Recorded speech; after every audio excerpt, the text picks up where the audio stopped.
لیکن یا رسول اللہ آپ نے جن کے لیے پیٹ پہ پتھر باندھے نا حضور، ایک ایک نہیں دو دو پتھر باندھے، جن کے لیے دندان شہید ہوئے، جن کے لیے آپ نے جنگیں کی، جن کے لیے آپ حنین میں اترے، جن کے لیے آپ بدر میں اترے، جن کے لیے آپ احد میں اترے، جن کے لیے آپ نے کربلا میں اپنا گھرانہ لٹایا آقا، جن کے لیے پھر ایک دن وہ بھی آیا کہ آپ 63 سال کی عمر میں کہتے ہیں میں رفیق اعلیٰ سے ملنے جا رہا ہوں، 63 سال کی عمر میں ابھی داڑھی کے 12 بال بھی سفید نہیں ہوتے ہیں کہ میرے رسول کہتے ہیں جا رہا ہوں۔ کسی نے پوچھا حضور کیوں جا رہے ہیں؟ کہتے اس لیے جا رہا ہوں نا، میرے آنے والے امتی بڑے مجرم و گنہگار ہے، میں جا کر اپنے اللہ کو مناؤں گا اور کہوں گا مولا اگر وہ مجرم ہے تو کیا ہوا، میری نیکیاں بھی تو دیکھ، اللہ وہ پاپی ہے تو کیا ہوا، میری محبوبیت بھی تو دیکھ، اس لیے 63 سال ہی میں چلا جاتا ہوں، کیونکہ اس کو قوم بڑی خوش نصیب ہے جس قوم میں نبی آئے اور ابھی قوم پہ عذاب نہ آئے اور نبی چلا جائے، نبی کا آنا بھی مبارک، نبی کا جانا بھی مبارک، جاؤں گا تمہارا پیش رو ہو کر تمہاری سفارش کروں گا یا رسول اللہ۔ سارا زمانہ کہتا تھا تشریف لائے، لیکن ہم کتنے خوش نصیب، آپ کتنے خوش، یہ لوگ کتنے خوش نصیب، حضور ہم یہ نہیں کہتے یا رسول اللہ تشریف لائے، ہم تو یہ کہتے ہیں حضور تشریف لا چکے ہیں، لیکن میرے آقا اب میں پریشان ہوں، میں اپنی قوم کو سمجھاؤں کیسے، جن کے لیے آپ نے پتھر باندھے نا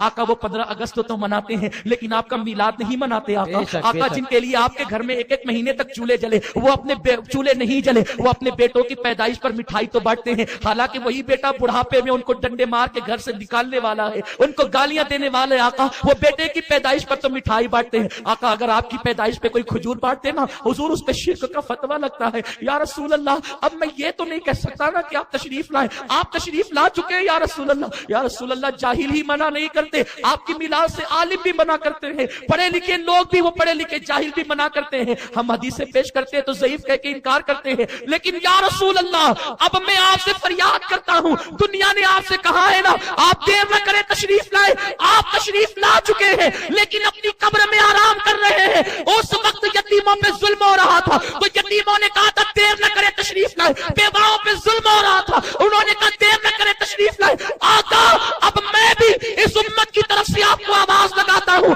اے خاصان رسول وقت دعا ہے، امت پہ تیری آگے عجب وقت پڑا ہے، وہ دین جو نکلا تھا بڑی شان سے وطن سے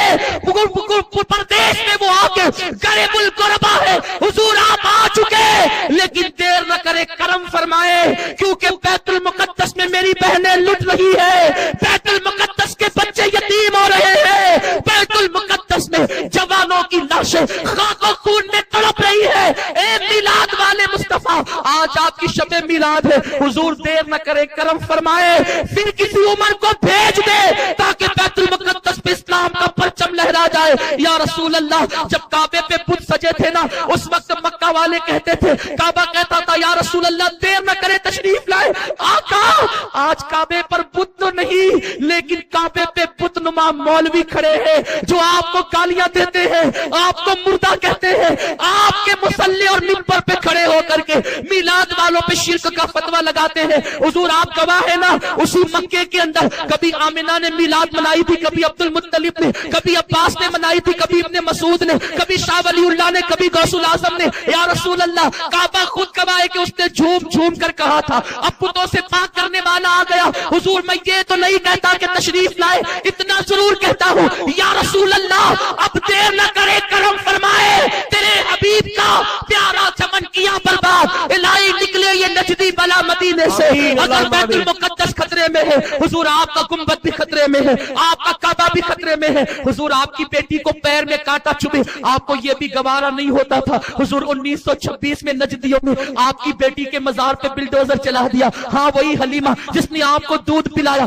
اس کے مزار پہ بلڈوزر چلایا، ہاں آقا وہی عباس جس نے آپ کی میلاد بیان کی تھی اور آپ نے کہا تھا حلت لہو شفاعتی، مجھ پر میری شفاعت حلال ہو گئی، آقا اسی عباس کے مزار پہ بلڈوزر چل گیا، 10,000 صحابہ کے مزار کو ویران کر دیا گیا، اب گنبد خضرا کی باری کہنے کے لیے دشمن ناہنجار تیار ہے، میں یہ تو نہیں کہہ سکتا کہ دیر نہ کرے تشریف لائے، یہ ضرور کہوں گا حضور دیر نہ کرے کرم فرمائے، اے نبیوں کے